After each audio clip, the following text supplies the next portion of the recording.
Assalamu alaikum, I'm Aisha and you're watching Samaa News. Here are today's headlines.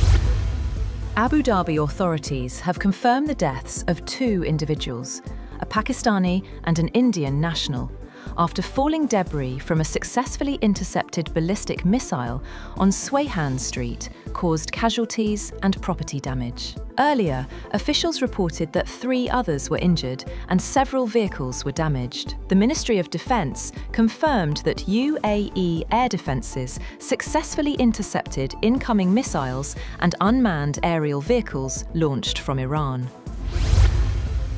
Israel has reportedly removed 2 senior Iranian officials from its target list following a request relayed through Pakistan, signaling efforts to de-escalate tensions. Sources said Israel had planned to target Foreign Minister Abbas Araghchi and Parliament Speaker Mohammad Bagher Ghalibaf, but Pakistan urged the US to intervene, warning such strikes would shut down any chance of negotiations. Washington subsequently asked Israel to hold back. No official confirmation has been issued by Pakistan, though reports suggest the move may be temporary. Islamabad is among a few countries maintaining contact with both Tehran and Washington and is being considered as a potential venue for future talks. Iran is also reviewing a US proposal covering nuclear and missile restrictions, though it has denied any active negotiations.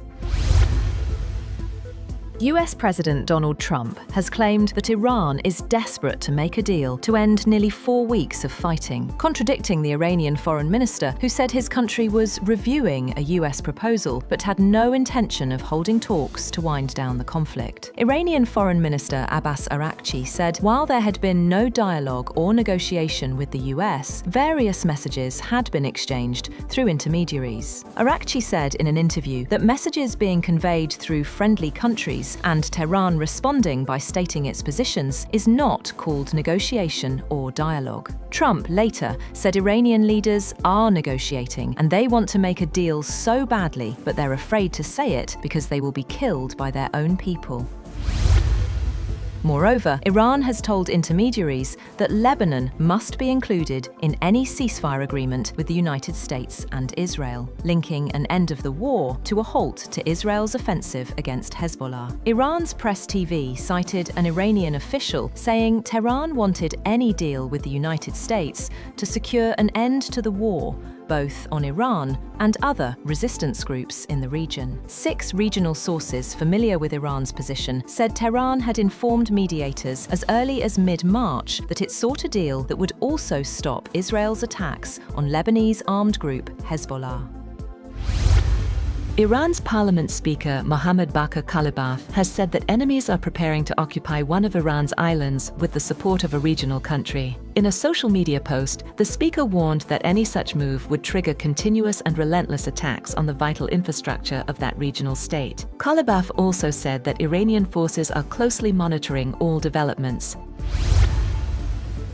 Meanwhile, Iran has rejected the US proposal to end the ongoing conflict, calling the terms excessive. A senior official said Tehran will not allow Donald Trump to dictate the timing of the war's end. Pakistan delivered the proposal, with talks potentially hosted in Pakistan or Turkey. Iran says it will continue operations until its own conditions are met. Earlier, a senior Iranian official claimed that Pakistan delivered a proposal from the United States to Iran, and either Pakistan or Turkey could be venues for discussions to de-escalate the war in the Gulf. The comments were among the few signs that Tehran was willing to consider diplomatic proposals, despite having denied in public that it would negotiate with the administration of President Donald Trump. The Iranian source did not disclose details of the proposal passed on by Pakistan, or whether it was the same as a 15-point US proposal that has been reported by news outlets. The source said Turkey had also helped to end the war, and either Turkey or Pakistan was under consideration as the venue for such talks. At least 40% of Russia's oil export capacity is at a halt following Ukrainian drone attacks, a disputed attack on a major pipeline, and the seizure of tankers. The shutdown is the most severe oil supply disruption in the modern history of Russia, the world's second largest oil exporter. Ukraine intensified drone attacks on Russia's oil and fuel export infrastructure this month, hitting all 3 of Russia's major Western oil export ports. According to Reuters calculations, about 40% of Russia's crude oil export capabilities, or around 2 million barrels per day, were shut as of Wednesday, after the most recent attack. A Los Angeles jury has found Meta and Alphabet's Google negligent for designing social media platforms that are harmful to young people in a $6 million verdict that will serve as a bellwether for numerous similar cases. The jury found Meta liable for $4.2 million in damages and Google for $1.8 million, small amounts for 2 of the world's most valuable companies with annual capital spending over $100 billion each. The Los Angeles trial is meant to serve as a bellwether or test case for the thousands of similar lawsuits consolidated in California state courts. That's all for now. For more updates, visit www.samaa.tv. Thank you for watching Samaa News.